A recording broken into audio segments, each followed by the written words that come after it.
fils cadet du roi Charles III et de la défunte princesse de Galles Lady Diana, le prince Harry était un membre éminent de la famille royale britannique par le passé. Après avoir épousé l'actrice Meghan Markle, le petit frère du prince William a fondé une famille, en accueillant 2 enfants au sein de son foyer, Archie et Lilibet. Cependant, lassé des obligations imposées par son titre de duc de Sussex, le prince Harry s'est retiré de la famille royale britannique. Avec Meghan Markle et ses enfants, il a quitté le Royaume-Uni pour partir s'installer aux États-Unis, et plus précisément en Californie. Depuis, le prince Harry ne manque jamais une occasion de critiquer la famille royale britannique dans les médias.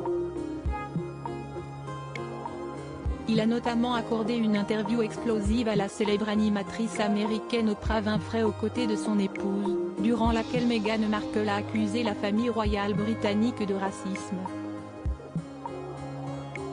Alors que les relations sont plus que tendues entre le couple et le clan Windsor, le prince Harry et sa femme se sont livrés à de nouvelles révélations dans le cadre d'une série documentaire, mise en ligne sur Netflix depuis le mois de décembre 2022. Par la suite, le prince Harry a sorti ses mémoires, baptisées Le Suppléant, qui sont disponibles en librairie depuis le mardi 10 janvier 2023. Mémoires du prince Harry, le résumé reflétera les idées clés du livre sans en utiliser des extraits, souligne un éditeur russe. Cependant, le livre du fils de la princesse Diana n'a pas été publié en Russie, mais il ne s'agit pas d'un boycott de la part du pays dirigé par Vladimir Poutine, bien au contraire. En fait, la maison d'édition en charge de la publication du livre du prince Harry a interrompu toute collaboration avec la Russie, depuis le début de la guerre en Ukraine.